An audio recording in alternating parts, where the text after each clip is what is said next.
And we begin with developments in Kenya, where it's been an eventful day following Tuesday's elections. Let's start our coverage tonight with the results. Incumbent President Uhuru Kenyatta has taken the lead in the preliminary results. So far, he's made inroads in traditional opposition strongholds. Opposition leader Raila Odinga has rejected the results. He claims the Electoral Commission has been hacked. He says his own team's tally puts him ahead of Uhuru Kenyatta. The Kenyan Electoral Commission has a week to declare the final results. It has also promised to investigate any claims of irregularities. Well, it's been a day of celebrations and protests following the announcement of preliminary election results. One hotspot was the Mathare slum in Nairobi. CGTN's Voldi Karese takes a look at what else unfolded in the capital today. Protests started here in the Mathare slum district in Nairobi. Security forces had been prepared for a possible flare-up of violence, and it was quickly brought under control. This was to be expected. The opposition coalition has called the credibility of the interim results into question. Presidential candidate Raila Odinga has labelled the elections fraudulent. He claims to have evidence the Electoral Commission's database has been hacked, using the login details of the Commission's slain ICT manager, Chris Masando. Masando's body was found just a week before the vote. The electoral fraud and fabrication of results was massive and extensive to the extent that the results of the 47 counties were manipulated. Odinga hasn't revealed how his party got access to the information about the alleged hack, but it's a claim the Electoral Commission has promised to investigate. As a commission, we shall have our own investigative system to kick in. We shall come up with a methodology as to finding out whether or not those claims are correct. Uhuru Kenyatta has maintained an early lead in the polls, and his party has urged its opponents to concede defeat. We appeal to our very able opponents that they should exercise restraint and not subject us to any unnecessary drama. Security forces have appealed to party leaders to keep their supporters calm, both on the ground and on social media. Let us refrain from any activities that will unduly endanger the security of the country or unduly affect individuals and groups of people. This, of course, includes our behavior and our conduct on social media, because we have seen, very aggressive social media activity this morning, including claims of riots or claims of unrest, which are not true.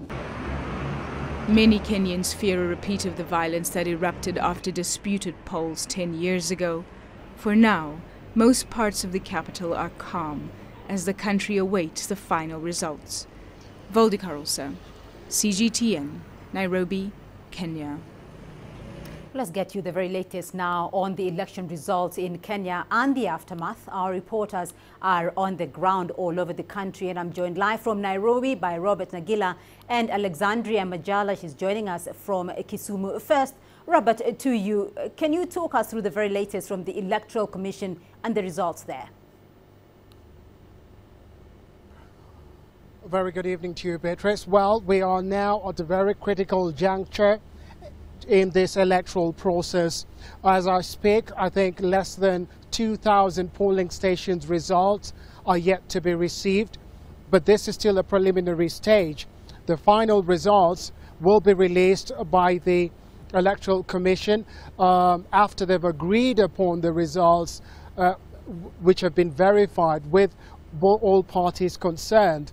Now, as I speak, the Chief Executive Officer of the Electoral Commission, that is Ezra Chiloba, is just about to address the media and observers and political parties that are gathered in the building behind me. Now, we're expecting him to take on some of the allegations that were put forward earlier today by opposition leader Raila Odinga, claiming that the Electoral Commission's system had been hacked and results had been fiddled with in favor of the incumbent President Uhuru Kenyatta.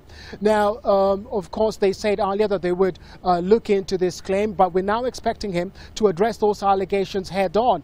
But as I speak, the gap between the president and the opposition leader has grown even further. And at some point, the Electoral Commission basically has 7 days in which to announce the final results. So we expect that to be happening in the next 2-3 days, if at all there's any delay. At this particular moment, the opposition had asked for a verification exercise, which we understand has been granted, and all parties have agreed upon that. This verification exercise includes the forms, two particular forms, one at constituency level and one at the polling station. They will then compare the results from those from the polling station and constituency level with what has been received here. Now, the IEBC is saying at the moment that they're very confident that the results that have been received at this particular site are the genuine results. So we await that verification exercise to take place. We expect it to carry on through the night and probably have results for you at some point tomorrow or the day after. Beatrice? Right. Alexandra, let me drop you in here because you're in Kisumu, in the lakeside town there, and that is the stronghold of opposition leader Raila Odinga. We do understand there's been some trouble today in Kisumu. Can you talk us through what happened and what's going on there at the moment? What is the situation? Well, thank you, Beatrice. Well, in the morning, Kisumu was all quiet. At least every part of Kisumu was calm and quiet. But just as soon as Raila Odinga held a press conference claiming allegations of a fraudulent election, then here in Kondele, protesters did gather and start setting fires on tires, and immediately after the police responded, and then there was a cat and mouse chase that ensued between protesters and police had to fire rubber bullets and dispense tear gas to dismiss the protesters. The crowd has been dispersed as we speak. I'm still at the location and everything is calm and normal and people are back home. But let's take a look at what happened earlier today. Raila Odinga had urged his supporters to stay calm, but these protesters were not listening. In my opinion, I think something is wrong. You can hear from the back, and any normal person must ask himself or herself what is really going on. What is wrong with the election? What have we done that the police are around here? Or what is so fishy about this election? We are not here to cause destructives, but we are fighting hard to get our rights because we voted and we need to see the best results. This part of Kisumu suffered heavily during the violence that followed the 2007 elections, so police moved in quickly. The people of Kisumu will be hoping this protest is a one-off. Most of them stayed off the streets on Wednesday, waiting for the final results and hoping their city can accept the outcome. Alexandria Majala, CGTN, Kisumu, Kenya. Let's come back to you, though, Robert, there. And we've heard from the Electoral Commission there on exactly what's their position regarding the hacked system. What's been the word, though, from international electoral observers?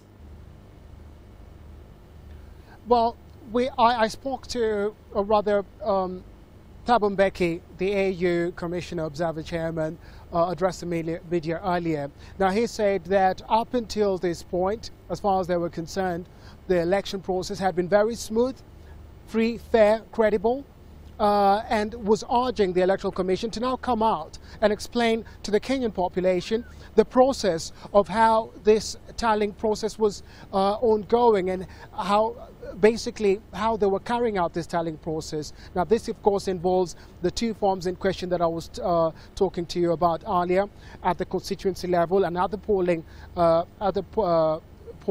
station level as well. And he was urging the Electoral Commission basically to explain to Kenyans just how they carry out this process, because he says that that will help ease any concerns that Kenyans may have about anything fishy that may take place or may have happened in the background. We're still waiting to hear from more observer teams. We expect them to hold final press briefings later this week. However, we're expecting preliminary reports as early as tomorrow on the process thus far. But the final report will probably not be out for some of them, perhaps even a week or two, because they have to wait for the final results to come out first, to be tallied, and then see what both sides have to add on to that particular process as well. So that's the situation here at this particular moment.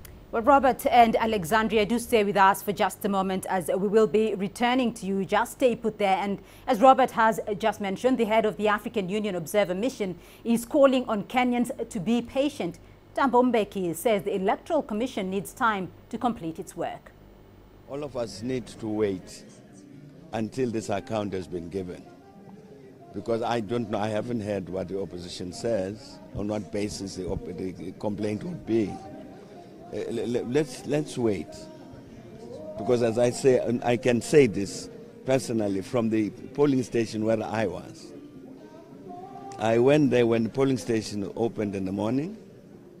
I came back when it counted the votes and transmitted the votes to the center. I can give an account of what happened in that polling station, and I'm quite sure that nobody would be able to lodge any complaint about that, what happened there. But I'm saying that's the kind of report that the IEBC needs to give. Thabo Mbeki there speaking on the Kenyan electoral process there. To you again, Alexandria, the results in Kisumu have come as a surprise to many. Are officials there prepared for more trouble? What's the security deployment like? We've just seen some security measures having been put in place in Kisumu town.